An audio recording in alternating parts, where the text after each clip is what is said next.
Ready? It's the first Monday of October. Here we go. Yesterday, by the way, would have been the feast of St. Therese, but fell on a Sunday. So it's still a special day, but today is Monday, and it has its own significance. It's the Feast of the Guardian Angels. So I just want to read from the responsorial psalm, Psalm 102.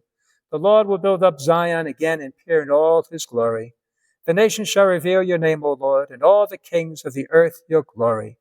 When the Lord has rebuilt Zion and appeared in his glory, when he has regarded the prayer of the destitute, but not despised their prayer. And the prayers are answered sometimes by God's gift to us guardian angels. You know, we believe as Catholics that we're each given an angel. I think sometimes we're very good as not listening to them, or maybe some of them are not doing a good enough job because I how sometimes make these mistakes. I wish that my guardian angel would give me a kick in the pants sometimes. Guardian angels are interesting. Don Bosco, St. John Bosco, his angel, they say sometimes took the appearance of a dog. Interesting enough, isn't it?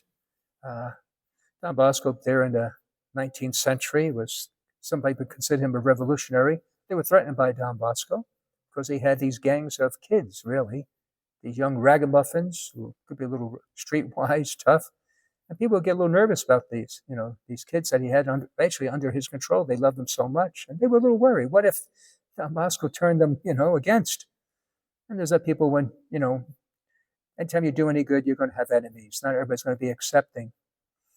And so anyway, his life was sometimes threatened, and people threatened him. And he was going home at night by himself walking. Again, this is 1860s, 50s, so there's no street lights, things like that, and it's dark. And all of a sudden he's walking, and he senses someone following him, behind him. And so he glances back, and there's a fellow walking. So he picks up his speed and walks a little quicker, and he noticed the fellow behind. He also picks up his gait and walks quicker as well. Then Bosco goes faster, and so does he. And finally, Bosco began to run. And unfortunately, so did the fellow behind him. And then Bosco realized now that this guy it was ill-intentioned. But as he's running, all of a sudden, another fellow comes out from the alley and now comes towards Don Bosco. So now there's one behind him, one in front of him. And Don Bosco's in trouble. But Don Bosco was a farm boy. He may not have been tall, but he was that's short, stocky, and he was strong. So Don Bosco was not going to go down without a fight. And so he said, at least one of them is going to pay the price. So the one that came at him from the front, he began to, use his own strength. He was getting the better of him, but the fellow behind him caught up, and he grabbed, and now he was 2 against 1, and, that's an unfair situation. Anyway, he's fumbling the guy, and all of a sudden this dog out of nowhere, this dog appears, and he attacks the guy who was on the back of Don Bosco, and he pins him down. Meanwhile, Don Bosco was taking care of the other fellow, and he lets him go. And then that fellow cries out, "Get this dog off me. He looked like a wolf. Get him off, get him off." And it wasn't his dog. Don Bosco didn't know what to do. We'd never seen this dog before. But the dog was a sort of a gray one, so he called him Grigio, which is gray in Italian. Grigio. And the dog immediately obeyed, got off the man, and came to Don Bosco's side. That fellow got up, and he took off and ran as well. Wow.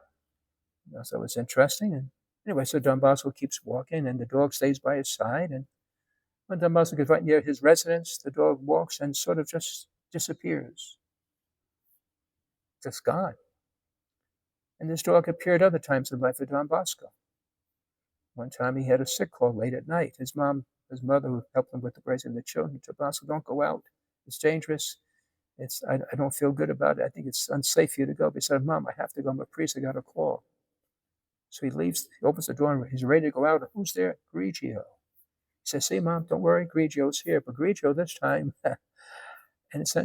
in a way, turned on Don Bosco. Not exactly, but he would growl, and he wouldn't let Don Bosco pass. He would get in his way. And Mama said, "See, you're not going to listen to me. Listen to the dog." And sure enough, he stayed home, and only to find out that there was an ambush plan to get Don Bosco. And this dog appeared at interval throughout his life. And some say it was like an angel, took the form of a dog. I don't think our angels do that, but there's something mystic. God's Spirit, God's grace follows us. If we call upon him, God has placed his angels beside us to watch over us. So we're not alone. The angel is a form of God's love and God's grace with us. God bless you.